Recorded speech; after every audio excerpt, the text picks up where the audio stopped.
Co-parenting with a narcissist. What's going on, guys? Erica here again with another one. Now, based on the content of my channel, you know what it is to date a narcissist. You know what it is to be raised by a narcissist. You know what it is to work with one, be friends with one, just to interact with them in general. But what happens when you have to co-parent with them? What happens where no contact is not truly an option for you? What happens when you don't want to deal with a narcissist, but you're forced to because you share children with them? Well, in this video, we're going to go over co-parenting with a narcissist and possibly some techniques that you may be able to use to kind of help you glide through the journey with them. Now, first, I got to say this. Don't mind my background. I'm still doing some home renovations and I'm still working on it. As you can see, I'm doing it on my own. So I do it little by little. I wanted to make sure that I'm up to date and up to speed on the content that I give you guys because, as you know, you guys all matter to me, okay? And the support has been great and I'm loving it and I'm appreciative of it. And as long as I can continue giving you these pieces and as long as you're able to use them, you're able to learn from them, that's what matters to me, okay? But let's get into the video. Let's get into co-parenting with one of the most devious people we can ever come in contact with. And let's get into some of the things that we can use to kind of make it a little bit more manageable for us in having to deal with them because you share children with them. Now, dealing with a narcissist, we know, is brutal. All right. You've dealt with so much in dealing with them. You've dealt with, the arguing. You dealt with the toxicity. You dealt with the shaming. You dealt with the belittlement. You dealt with so many dysfunctions that can come from at least one individual. Okay. Now imagine having to, and some of you don't have to imagine because some of you do have children with a narcissist. That's the one link that keeps you binded to that person, okay? And though you love your children, I'm sure you all do, you love your children, it's kind of hard because you have to deal with the other parent who deals with these dysfunctions. You have to deal with demands, you have to deal with threats, belittlement, arguments, them trying to inflict guilt on you, okay? They would basically do any and everything to make your life miserable, and using the children as pawns in between that situation. They have no problem doing that. They have no problem inflicting mental pain, emotional pain, even though you're not together. They have no problem because that's who they are.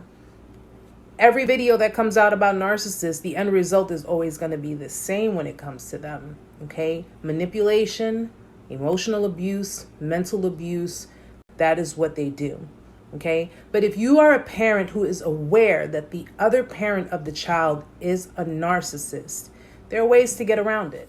Having awareness of their dysfunctional tactics make it easier to co-parent because since you are aware of what it is they're doing and you're aware of what kind of person they truly are, you really don't pay mind to any of the attempts. You don't pay mind to the manipulation or the attempted manipulation. Being unaware, you're feeding into it. You're feeding into it and you are playing the role as the victim. Okay, you will look like the villain in your child's eyes and everybody else's eyes because you are unaware of what's happening. But if you become more aware and you actually look more further into detail and learning these tactics and comparing between the two, the tactics and the bully, then you are able to assess and then you're able to really properly maneuver around it. So here are some of the things you can expect. And one of the things you can expect from the narcissist is nastiness, okay? They give you backhanded comments. They will attack you verbally, try to, manipulate you mentally, emotionally. They'll try to inflict guilt on you, okay? For whatever reason, whatever their devious reasons are, they will do that. Okay, Okay, now if you are aware of what it is they're doing, you can ignore it. You can easily ignore it. You can easily converse with the narcissist solely about the child or children and not feed into whatever it is they're trying to do. Because remember, they're trying to provoke you into responding emotionally so they can flip it around and accuse you of being emotionally unstable. So whatever it is they're trying to do, they're trying to get you to react. So that way, when you give a natural response, because we all can get emotional, we all can respond accordingly, and sometimes impulsively, they can make it seem like you're the one out of control. Okay, so they can manipulate the whole entire setting of everything, even though they're the bullies, and make it appear that you are the one who's out of control. You're the one who's crazy. You're the one who is causing all of the havoc and all of the friction. Okay, become more aware. Becoming more aware means you can ignore and you can assess and you know how to handle the situation. Be careful of triangulation. Now, we learned in some of the other videos, triangulation is pretty much where the narcissist will try to pin people against you. Okay, they'll create a false dynamic, and then what they'll do is they will basically put that on to other people and making those people believe that you are acting a certain way, that you're being a certain way. Okay, so they're looking to pin people against you. In this case, when you're co-parenting, they're looking to pin the children against you. They're looking to make you out to be the bad guy or the bad girl, whether you're the mom or dad, depending on the situation. They want to appear to be the heroes in the children's eyes, making you out to be the bad one. So first thing you have to always do is make sure that in any situation, assess it to where if you see that the situation is unsafe for the child or the children, then it's okay for you to address it. But if it's anything minor that doesn't really need your response to it, then you can ignore it. The narcissist is looking to make themselves appear to be the most favorable one. So if, for example, let's just say, for example, the other parent decides, I'm going to give the kids want ice cream for breakfast. All right, they'll give the kids ice cream for breakfast. It's not dangerous. It's not anything that's putting them in danger. So you can ignore that, even though you wouldn't completely agree that ice cream in the morning for breakfast is suitable for the kids. Not something that you really have to address or start an argument about. But if the narcissist decides to drive in a car with the children and the children are not wearing seatbelts, you know that situation is a dangerous situation. Now, what you can do is you can email or text them saying, hey, listen, be safe with the kids in the car and make sure they're wearing their seatbelts. If the narcissistic parent decides to lash out at you and decides to go into that rage, don't argue with them.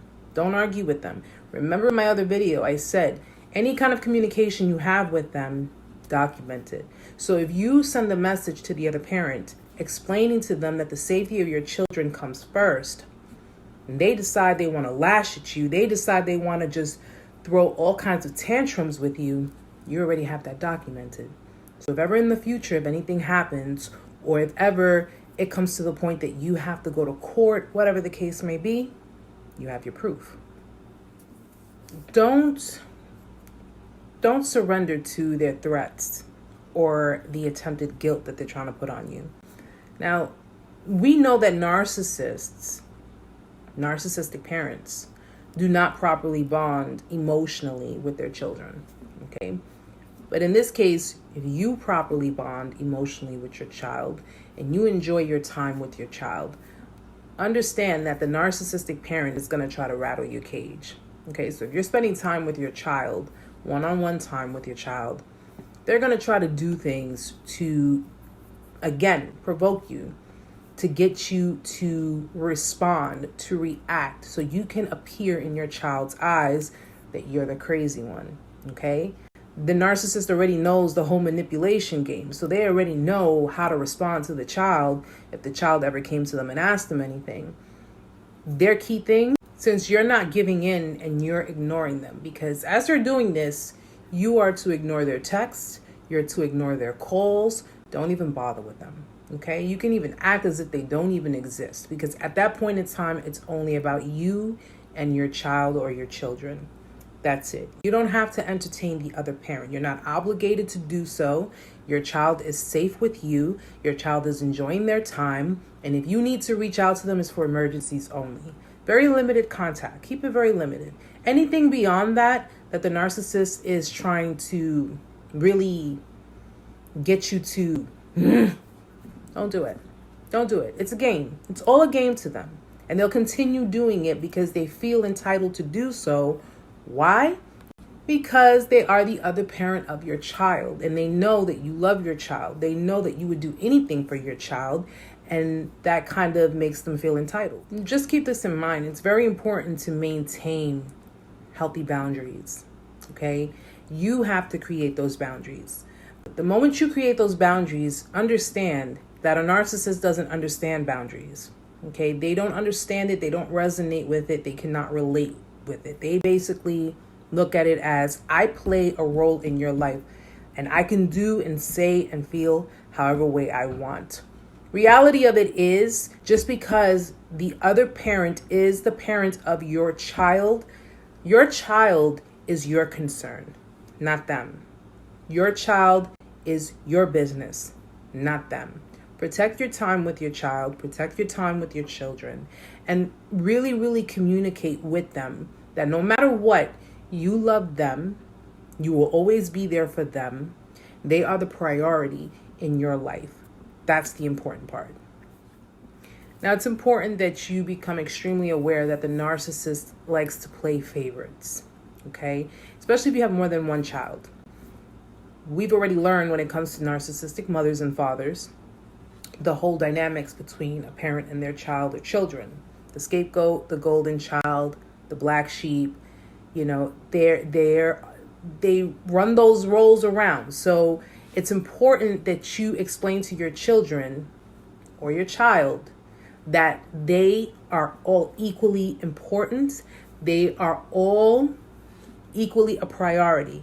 Okay, you have to be the stable parent in this dynamic. You have to be the empathetic parent, the sympathetic parent, the caring, the feeling, the loving parent. Because if you're dealing with a narcissistic co-parent, understand how you're bonding with your child or children. The narcissistic parent is not doing that. Okay? And if your children or your child decides that they're trying to communicate with you, listen to them. Listen to them, okay? Because even though the children, I've learned this much. The children are taught certain things. They're taught to believe certain things because children are very vulnerable, okay? And when it comes to a narcissistic parent, it's more easily accessible. They're easily accessible to being manipulated, and they can easily do and say whatever it is because a child is always going to believe what that parent says. A child believes that a parent wouldn't lie to them, a parent wouldn't hurt them, a parent wouldn't do any of those things to them. The child believes that the parent has their best interest at heart. But when you're dealing with a narcissistic parent, it's far from the truth. Be the parent with the empathy. Parent with empathy. All right? Now, we know that narcissists are incapable of emotionally bonding with their children, with anyone external to themselves.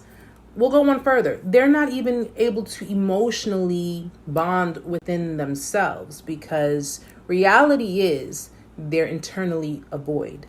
All right. I don't care how much they put out there to the world that they have self-love, that they're confident, they have everything they've ever wanted. It's a show. It's a show. They wear masks. Okay.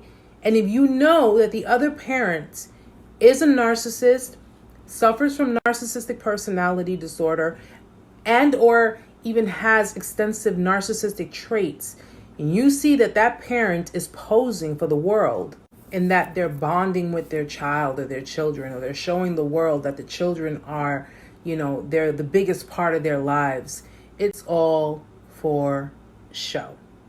You being the other parent, okay, you being on the other end of that dynamic, you know what the real deal is. You know what the truth is, okay? And I understand that protecting your child and protecting your children is of utmost importance, which it is. It's extremely important. And I understand that the narcissist is also human, and they are the other parent of that child, of those children.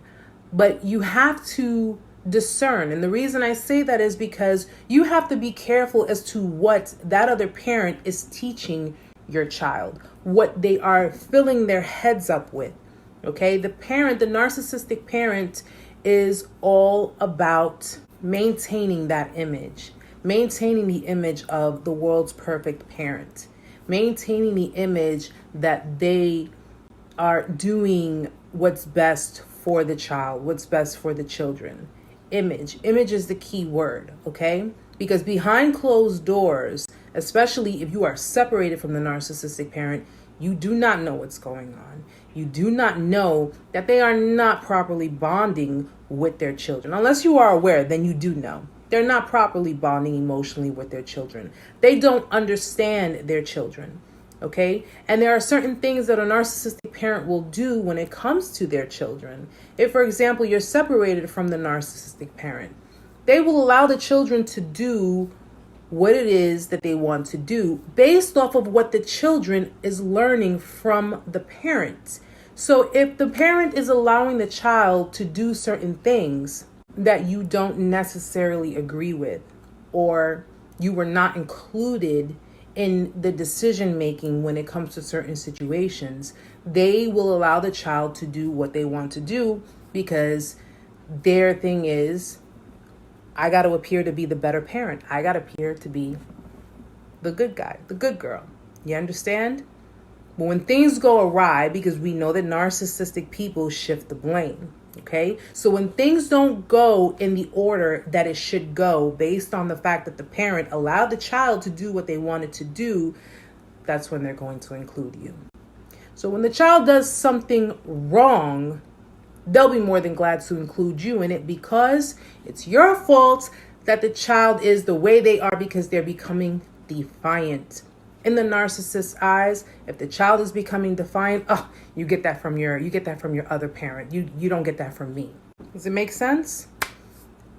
The narcissistic parent is the good parent under good circumstances, and they will utilize that ability to supposedly relate to the children, okay? Because they're the cool parent. They're the ones who let the kids do what they want.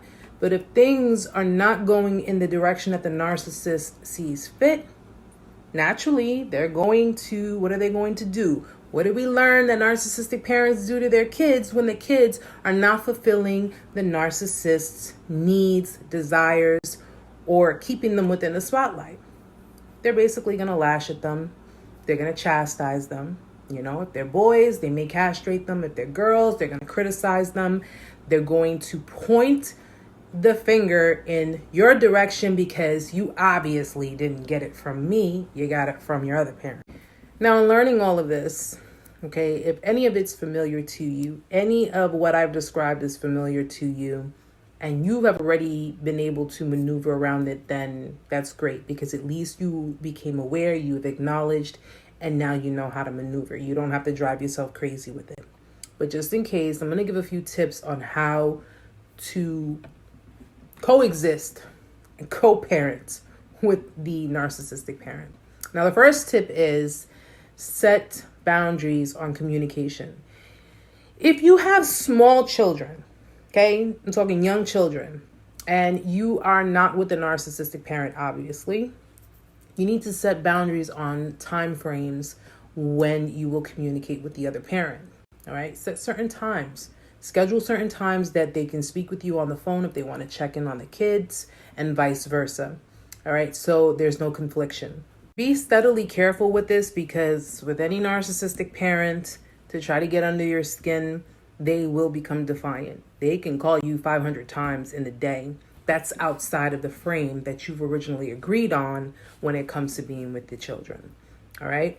Remember, if they're doing what they're not supposed to be doing or what was not agreed upon, it's to get under your skin. It's a crazy tactic, and it's really, really ridiculous, but unfortunately, that's what they do. Now, if you have older children, we're talking teenagers. Listen, this is the new millennium, okay? And the majority of teenage children have cell phones. They have their own cell phones. So if the child has a cell phone, there is really no reason for the other parents to even be bothering with you because the child has a cell phone, in which they want to call the child 500 times in a day. That's fine because that's with them. You see the difference between the two? However, with that same breath, if you got the parent calling the child 500 times in a day, that's really taking them away from their time with you. So be careful with that too, because that's another tactic that they will use. If they can't get through to you and they can't get under your skin directly through you, they will do it through the child. So be very, very careful with that. Okay, the next tip is do not make your child a pawn. That is typically what the narcissistic parent will do. Okay, don't go to your child and vent to them about the other parent. Don't give any kind of idea in regards to your feelings and emotions, especially if they're negative, when it comes to the other parent. Okay, a child will be able to absorb that and record that. And truthfully, the narcissist, what they'll do, the other parents, they like to use their child to spy.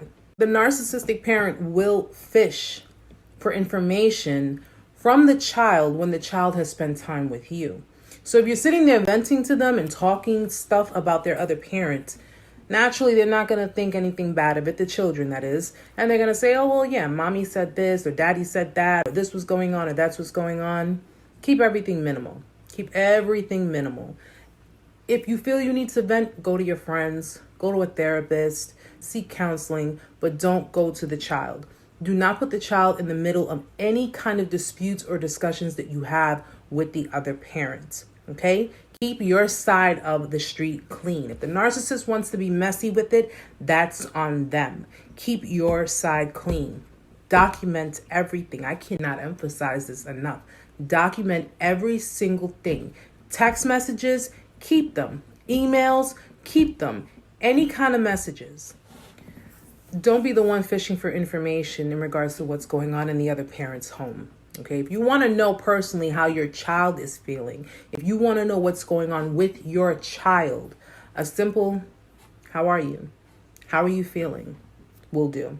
Okay, that gets them to open up, especially if they feel safe with you, especially if they feel comfortable in your demonstrating empathy, which is something that they're not getting from the other parent.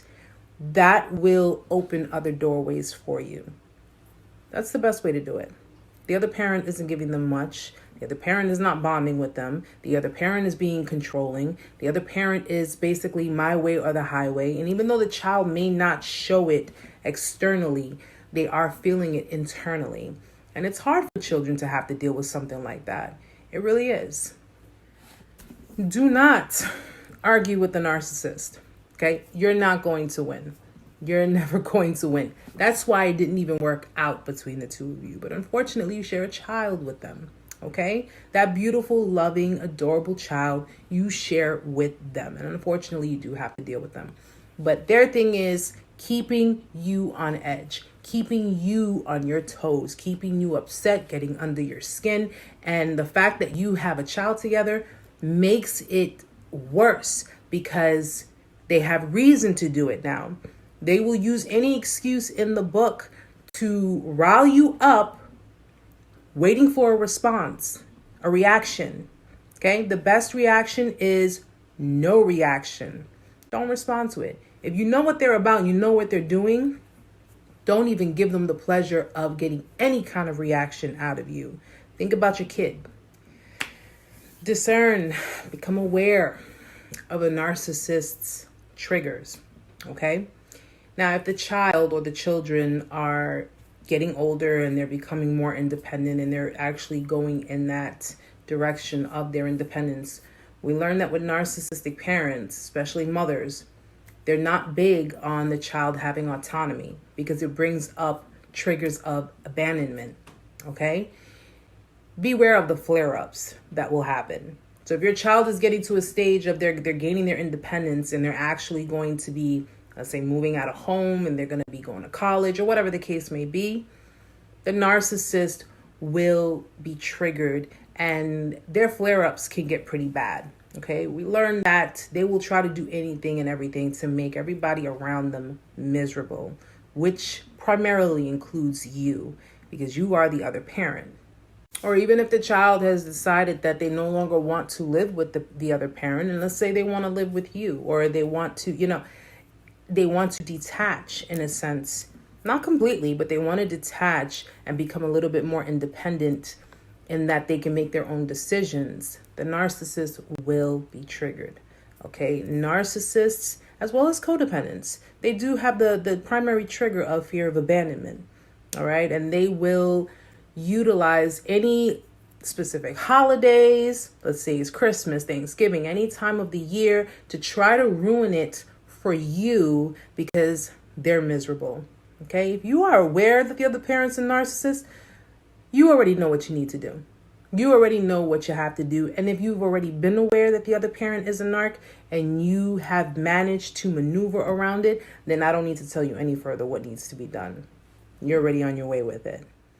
And lastly, maybe it's good to get counseling for your children. Okay? Children are a lot smarter than people think. All right? No matter how young they are, no matter how old they are, they're a lot smarter. Okay. And their perceptions are very keen and they know how to pick up things. And a lot of time, because they're already being abused psychologically by the narcissist, it's only natural for them to believe within themselves that my parents aren't getting along. This is happening. This is going on. It's probably my fault. They will internalize what is going on between you and the other parent. And they will basically turn that onto themselves, thinking that they're the reason why, they're the problem, when in reality, that's not the case. Okay, the narcissistic parent has already got them believing different things, got them either on a high pedestal or have diminished their confidence, depending on the time of day, depending on what the narcissistic parent was feeling at that time. Okay, if you know that the other parent is a narcissist and you know that the child is enduring this type of behavior, this type of abuse, then it's extremely important that you do not become passive aggressive. You do not say, well, my child can have a mind of their own and they'll be able to grow out of it. You cannot rely on that. Children internalize. They internalize everything, okay? And they may not be able to break out of that. They may not be able to be independent enough emotionally and mentally to say, no, this is not true. I know who I am. Some do, okay? A lot of the time, those are the scapegoats. Those are the ones who get the brutal end of the stick. But if you have a parent that is teaching their child, I'm going to put you on the highest pedestal, but the minute you take something away from me or the minute you don't do what I feel is in my best benefit, I'm going to diminish everything. I'm going to take everything away and I'm going to basically have you fall flat on your ass. It's very confusing for children. It's very extremely confusing for children. And as the non-narcissistic parent, it is your responsibility to make sure that your child has the most healthiest mindset, okay? Especially if you know that the other parent is capable of doing these things. It's your responsibility to make sure, no matter what, that you empathize, you sympathize, and you really, really put it in their head that they are important, that they are a priority, and that they are loved. That's the key important thing, especially when they're young, okay? Because again, the child is with the other parent. You don't know exactly what's going on. And they're just basically going along with things because they're vulnerable. They don't feel they can stand up for themselves. And the reality of it is, the majority of the time, they're scared. They're scared. A child should never have to go through any of that. And as empathetic parents, we have to instill it in our children's heads that no matter who tells them what, no matter who tries to portray what, they are important and they're loved wholeheartedly and unconditionally. So guys, dealing with a narcissist is hard. It is. And it's like a big train wreck, and you know, it can just put you, it's a roller coaster. It puts you in so many different emotions. But once you learn what type of people they are, once you learn their tactics, once you learn how to get around it, it becomes easier. It becomes easier because then you're able to really not even play the game anymore. So they're pretty much just, for lack of a better term, playing with themselves. Just saying. But when it comes to our children, it's important. It's important that we protect them. And it's important that we do every and anything possible, but within the proper guidelines. Okay? I'm talking no violence. I'm talking no arguing, no entertaining. So I hope, the things that I've explained and some of the tips that I've given, I mean, there are plenty more. And if you guys want to go further into it, I would strongly suggest, doing the research and definitely looking into it. But I do hope that this helped. And I hope that for those who are going through the motions and don't quite understand it, you're not alone in it. And trust me, there are plenty of resources that you can use to get through it. Okay. So just know that you are not stuck. You're not alone. And there's no need to be afraid because it's more common than you think. All right. The key thing is our children. Our children are our future. And as the more stable parents, we got to make sure that they know that they feel that. All right. So guys, I hope you enjoyed the video. And until next time, namaste.